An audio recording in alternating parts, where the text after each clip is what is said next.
No thinker has influenced the modern world more than Karl Marx, but what did he really think?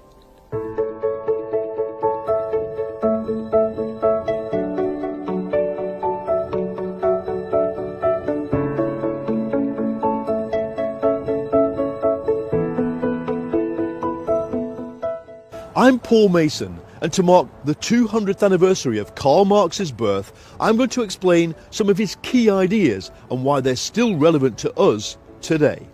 And the only place to start is here, Berlin, where Marx came in 1836 to study philosophy.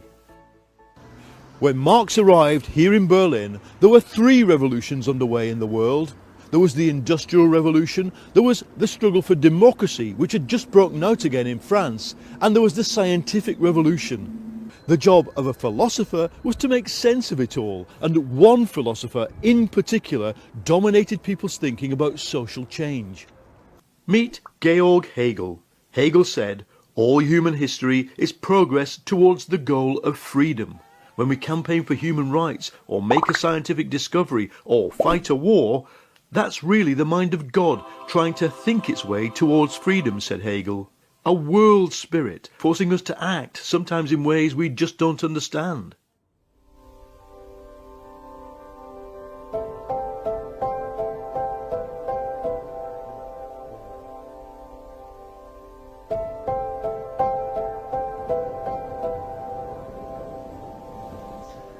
Marx arrived in Berlin 5 years after Hegel died, and in the clubs where the left-wing students drank, they didn't believe in God. They attacked Hegel and his theory of history, and they attacked the Prussian government and the total absence of democracy and free speech. But what drives history is a good question. Marx said, let's start by taking God out of the equation. What drives history is not God, but something specific to our human nature, our ability to work, and to work to a conscious plan, altering the world around us by imagining something better, communicating it through language and making it happen. That's the essence of our human nature.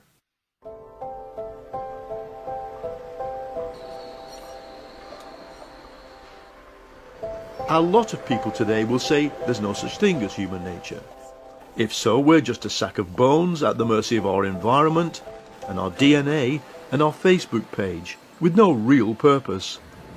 Marx says the purpose of human beings is to set themselves free. Humans, he says, are a species being. Now what does that mean?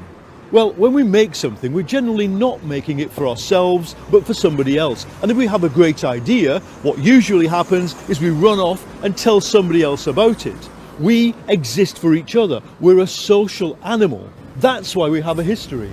We create change. The streets of Berlin have seen a lot of history. In Marx's time, it came to barricades, and then they saw the rise of Nazism and the fall of the Berlin Wall. Marx says the source of all social conflict and the unhappiness that drives it is the fact that we build societies that stop us from cooperating and sharing, because they're always based on private property and they always create power hierarchies. And here's the word Marx uses to describe the result: alienation. We're alienated from our inner selves and estranged from each other. For Marx, alienation doesn't just mean we get depressed, we hate our jobs, or that we feel bad about the world.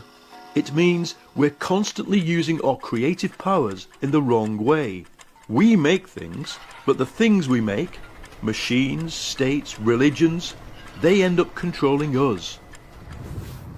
So if you want to understand Marx's theory of alienation, just take out your smartphone and ask yourself, do I control this or does it control me? That's alienation. The things we make take control of us and separate us from each other.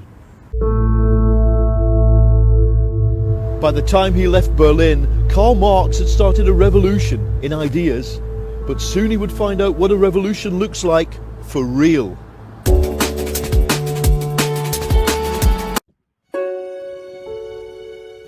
The year is 1847. Then, as now, London was the financial capital of capitalism. Here, Karl Marx set out to write a document that still has the power to inspire people and terrify the elite. The Communist Manifesto. But what exactly did Karl Marx mean by communism?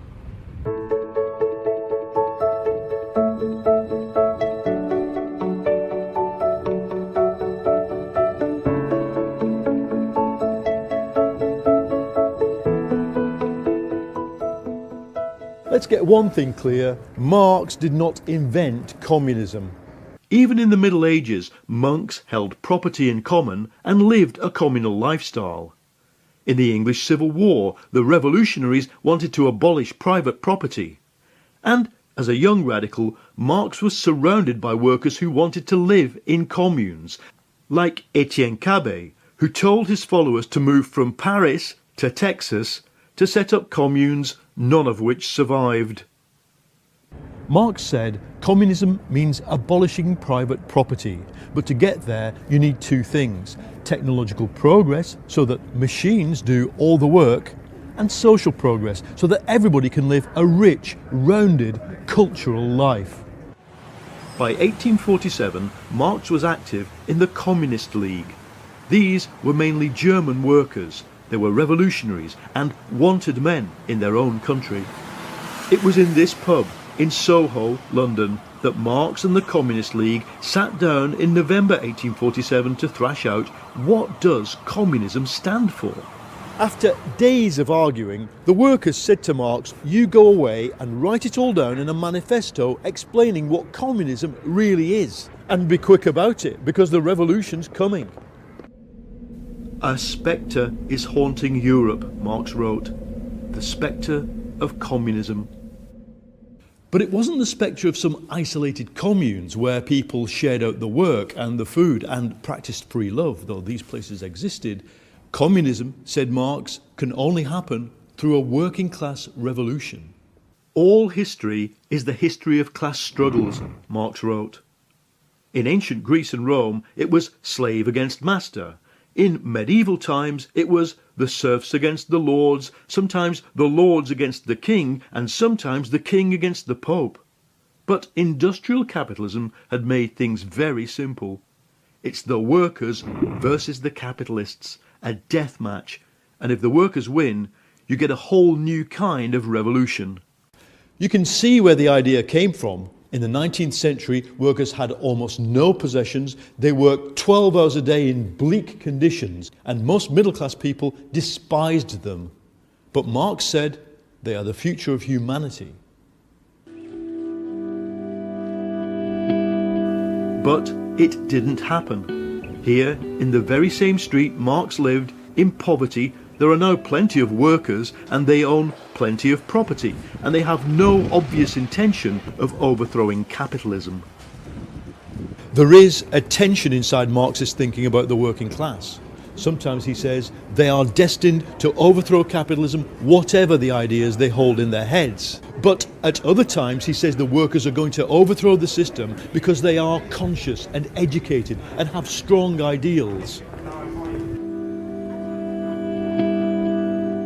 After the revolutions of 1848, Marx spent his life here in London trying to educate socialist-minded workers and form an international party.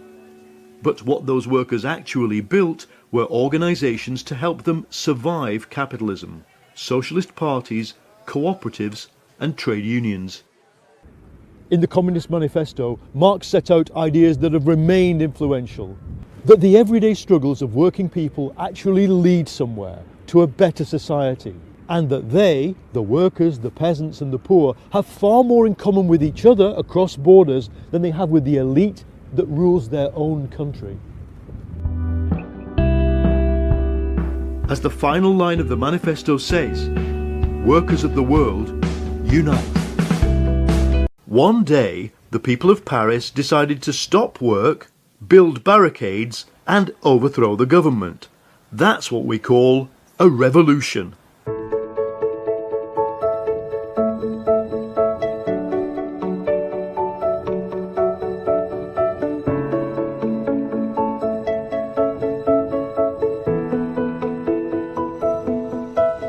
I'm Paul Mason, And in this episode, we're going to look at what Karl Marx learned from the experience of two revolutions that happened here in Paris. In 1848, the French monarchy was overthrown. Within days, the revolution broke out in Berlin, Budapest, Vienna, and Milan. Who's in charge? The elites of Europe asked. Fingers pointed to the author of the Communist Manifesto, holed up in the Belgian capital of Brussels. The police immediately put Karl Marx on a train to the French border, minus his luggage. Marx arrived on the 5th of March 1848 and he came straight here to a mass meeting of the most radical organisation in Paris, the Society for the Rights of Man. And he made a speech. He said, when a ship is caught in a storm, time to throw somebody overboard. He meant the rich, of course. The revolution had been led by the upper middle class, the bourgeoisie. What they wanted was democracy. But the mass of people in Paris were working class. They wanted democracy plus social justice. Marx understood that the overthrow of the monarchy was just the start. In June 1848, it was the middle class who threw the working class overboard. This, the first ever photo of a social struggle, shows the barricades workers erected as the bourgeois crackdown began. Thousands were killed.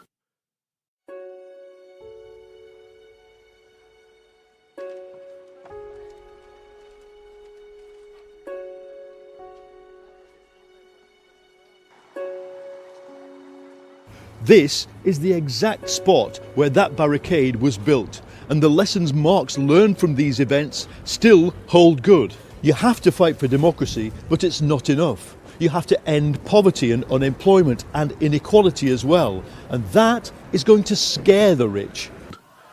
And this problem, how to defend democracy but fight for social justice at the same time, is the basic problem that has confronted all the recent uprisings from Occupy Wall Street to the Arab Spring. Marx said, if you don't attack the economic power of the elite, sooner or later, it will attack you. After the 1848 revolution failed, France was ruled for 20 years by a dictator, the self-styled Emperor Louis Napoleon. He turned the city into the pleasure capital of the world, the city of light, and widened the streets so nobody could build barricades. But in 1871, they did build barricades, only bigger. These remarkable photographs show the day the working class took control of Paris and launched the Paris Commune. The Commune wasn't just a political revolution, it was the social revolution Marx dreamed of. As the people drove the government out of working class areas like this, Marx understood the commune was different. It abolished the standing army, it turned some factories into workers' co-ops, and effectively it legalised sex work. People weren't just taking control of the state, they were taking control of their lives. When the French army retook Paris, they killed 30,000 civilians. It's one of the first political massacres of modern times. I've reported from the Arab Spring, the Occupy movement, the revolts in Greece and Turkey, but none of them went as far as the Paris Commune. None of them said, let's replace the state with people power.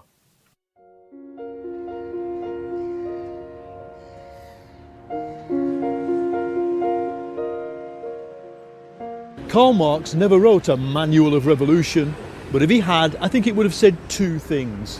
First, democracy is not enough. You have to keep pushing for social justice. Second, you can't take over the existing state. You have to bring power closer to the people. I'm Paul Mason, and I'm here in Manchester, the birthplace of the Industrial Revolution, to explore an idea Karl Marx was obsessed with. How do rich people get rich?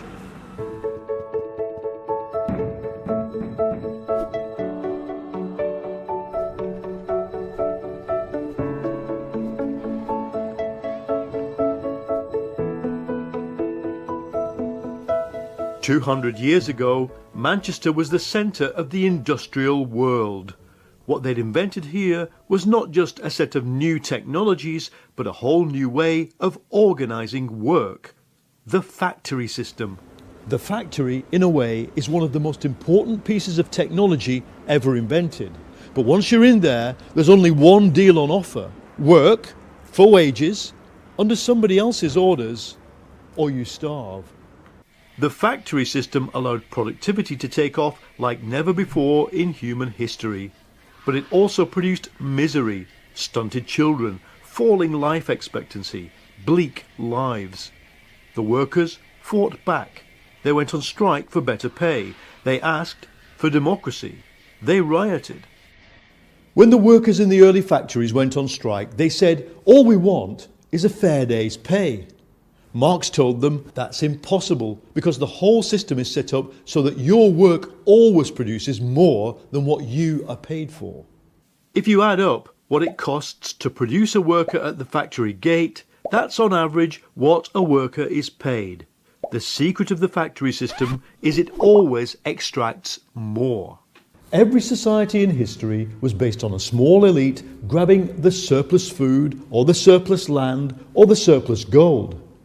Capitalism, said Marx in a famous phrase, is based on the theft of alien labour time.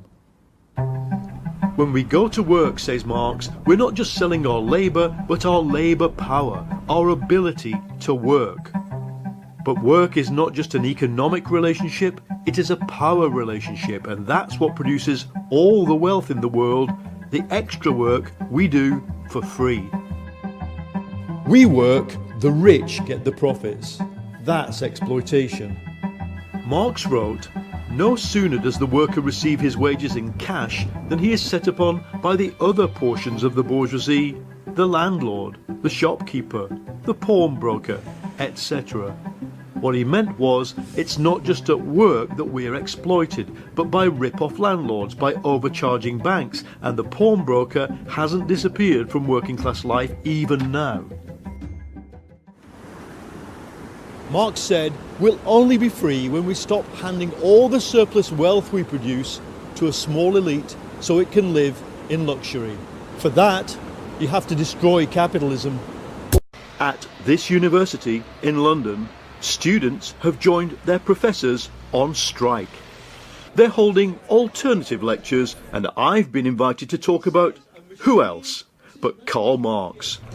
What could possibly be relevant about the ideas of Karl Marx for the 21st century?